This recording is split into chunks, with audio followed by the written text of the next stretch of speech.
लोगों ने सवाल किया मौक्कल क्या है ना। अल्लाह ने कितनी मखलूकें पैदा की हैं? अल्लाह ने 3 मखलूकें पैदा की हैं, फरिश्ते, जिन और इंसान। फरिश्ते किस चीज से पैदा किए? नूर से।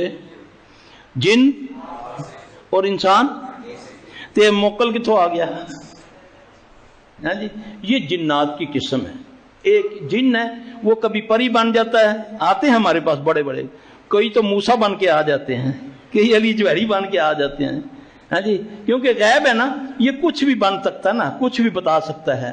तो जब कुरान हदीस का इल्म होगा तो फिर इसको ना, उस बंदे को अल्लाह के फजल से ना कोई जिन ना कोई इंसान धोखा नहीं दे सकता। जब भी किसी बात को आप नबी पर लेकर आएंगे तो आपको शरह सदर हो जाएगी कि ये हो ही नहीं सकता।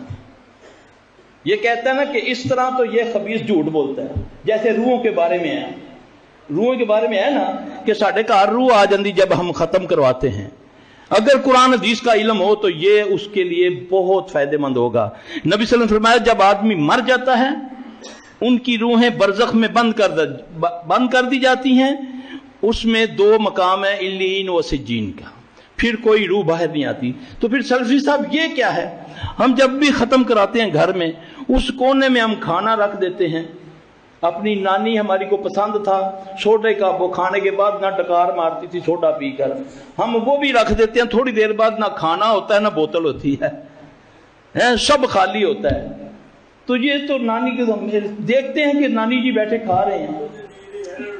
ये रूहें नहीं है, ये जिन है, हमजात जिन। हर इंसान के साथ अल्लाह ने एक जिन को पैदा किया है। इसलिए रोने से मना फरमाया कि ज्यादा किसी मैयत के ऊपर ना रोया करो। जब हम रोते हैं ना ज्यादा, फिर वो जो कब्रों पर हमजात रहता है ना, जो हमारा अजीज फोत हुआ उसका, वो घर में आ जाता है।